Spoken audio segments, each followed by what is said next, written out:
The MVP is in the building. Nikola Jokic and the Denver Nuggets are in Houston to take on the Rockets.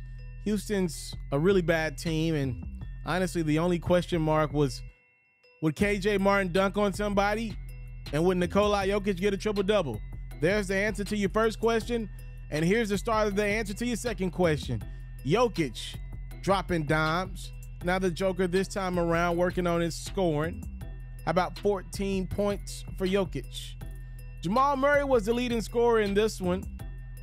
Murray and his play will be a huge storyline for Denver as the postseason nears. I cannot wait, by the way. Denver offense created by turnovers. How about Reggie Jackson up top to Bruce Brown for the throw down? And then Chanchar Fine and Michael Porter Jr. in transition for three. We're still in the second. Look at Jokic, just knowing the court so well. Finding Jamal Murray, who's got an easy layup. And this time around, Jokic setting this guy up for a three-pointer. 10 assists for Jokic. And speaking of Nikola Jokic, the way he plays the game is so contagious. How about Aaron Gordon with the Joker-like outlet pass to MPJ for the throwdown? Third quarter. Kentavious Caldwell-Pope finding Jokic. Now, Jokic working on that last stat that he needs to go over 10 to get another triple-double. Some quick little cheat rebounds here for Jokic. He had 11, which means he got another triple-double. His 24th triple-double this season. Murray had 32 points. Back to Jokic, though. This is his 100th triple-double of his career. I mentioned the 24 triple-doubles this season. He's averaging a triple-double. The Nuggets have won the last 29 games that Jokic has had a triple-double in, which means this game was no different. Your number one team out west wins by 21. Very interesting basketball conversation going on between two of ESPN's analysts, both former players, and Kendrick Perkins and JJ Reddick. So the conversation is about Nikola Jokic and is he stat padding as he's closing in on averaging a triple-double. Here's what JJ Reddick said on First Take yesterday. Nikola Jokic does not care about stats. He does not care about averaging a triple-double. Nikola Jokic, I hate to tell everybody, doesn't care about winning MVP. He cares about winning a championship. The idea that he's stat padding, he doesn't fight the game. He just makes the right play every time.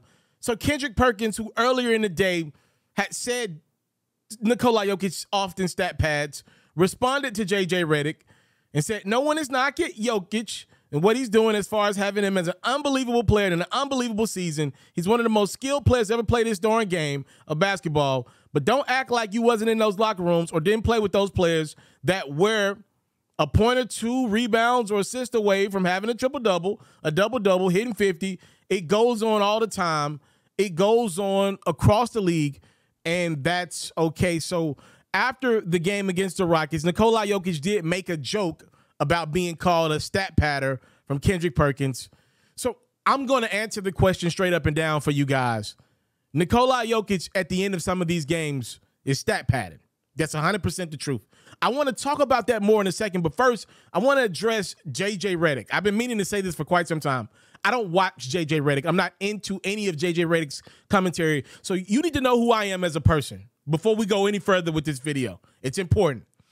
I am not a person that likes somebody that goes too far and too hard on athletes, but I'm also not a person that likes and enjoys commentary and perspective from somebody that rides the coattail of athletes too hard. So on this platform a couple weeks ago, check the channel, we did an extensive video about Rob Parker and how I think it's absolutely disgusting what he's doing over at FS1. No real debate. It's all old man, get off my lawn conversations that he's having. Anytime Tom Brady does anything remotely that somewhere went wrong or whatever the case, if he had a game where he didn't have 350 yards, Rob Parker's going hard on Tom Brady and giving Aaron Rodgers a pass. I like Chris Broussard, actually. He's one of my favorites. We went in on Rob Parker. We said that's ridiculous. He's trying to do the Skip Bayless thing. We've talked about Skip Bayless many times. I used to work at ESPN with Skip Bayless.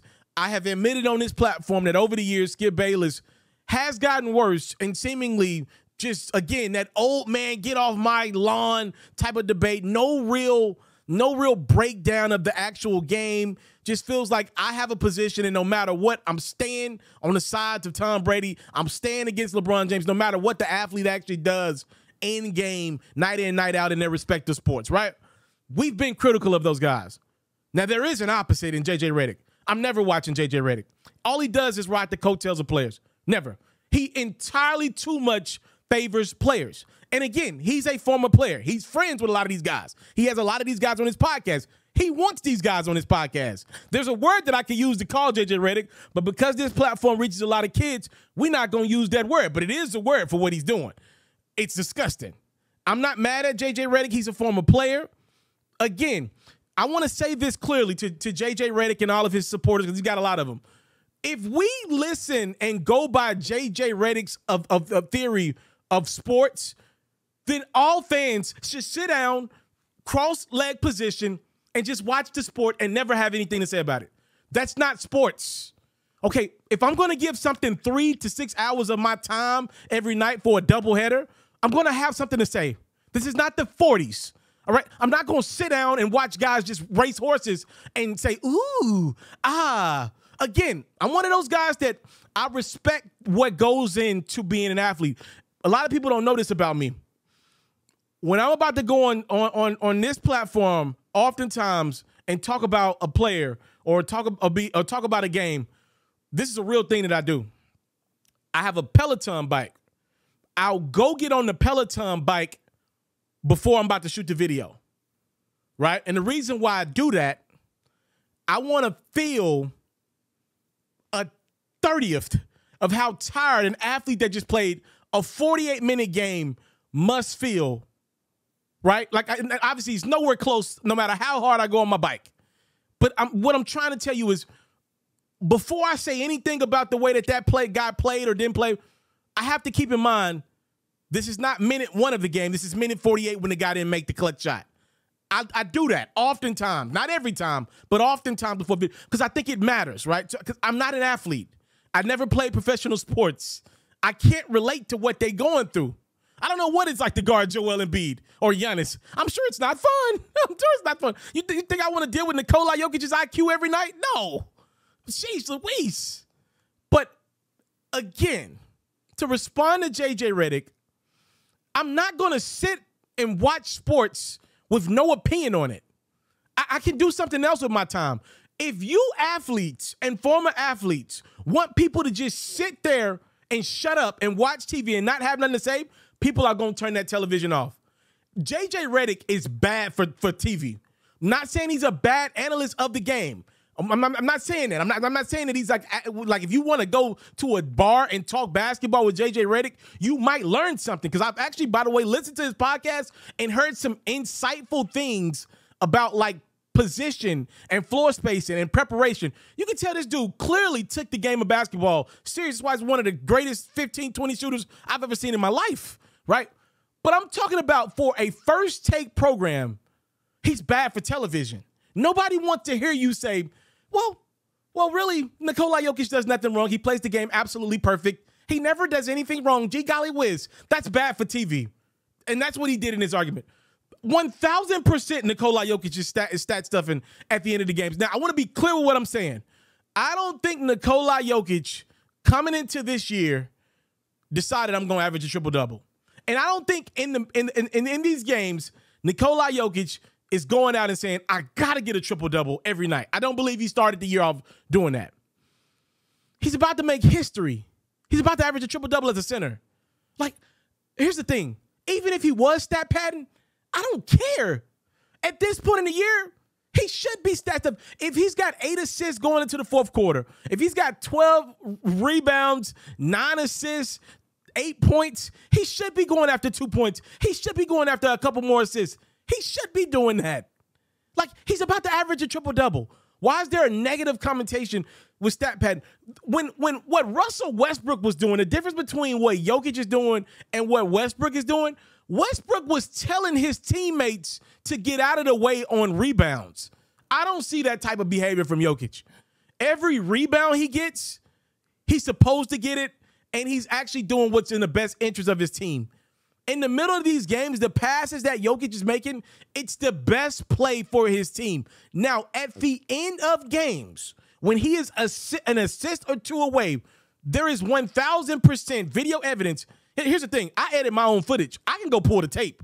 There is 1,000% video evidence of Jokic clearly turning down shots, turning down plays that he would make earlier in games, like scoring, right, for himself, to try to get another assist or two. Usually he's missing in the assist department. He usually has enough rebounds. He usually has enough points. He's just trying to get his 10th assist. There is 1,000% video evidence to show that he's going for his triple-double.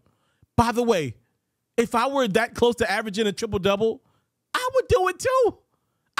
Why is there a negative connotation with that? I think what the conversation Kendrick Perkins was trying to have is Nikola Jokic is about to pass by LeBron James in triple-doubles. And I think what Perk was trying to say is LeBron didn't go after triple-doubles in his career. He's never done it, by the way. Never went after triple-doubles like some of these guys are now. Like, LeBron could have had many more triple-doubles if he went about it the way Jokic is. But I'm not going to knock Jokic for wanting to average a triple-double. When he looked up 40, 50 games in, oh, my God, I could really do this. I'm not mad at that at all. What's wrong with that? But back to J.J. Reddick, the way that he defends players is just not good television. That's not good for – that's why those ratings for First Take, that's why they'll never be great with J.J. Reddick on the program. Never, because people turn it off. People pick up on BS.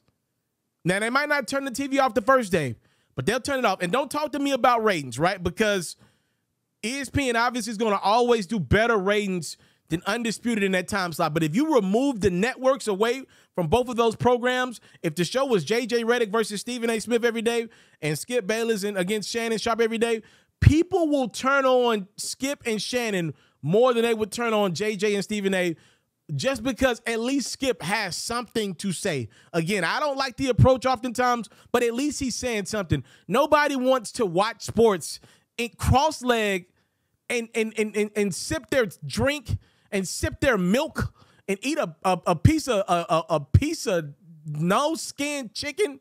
Nobody wants to watch sports like that and just ooh and ah at the screen like we're in the freaking 20s. No, people have opinions on sports. People gamble on sports. People get invested on sports. Like fan is short for fanatic.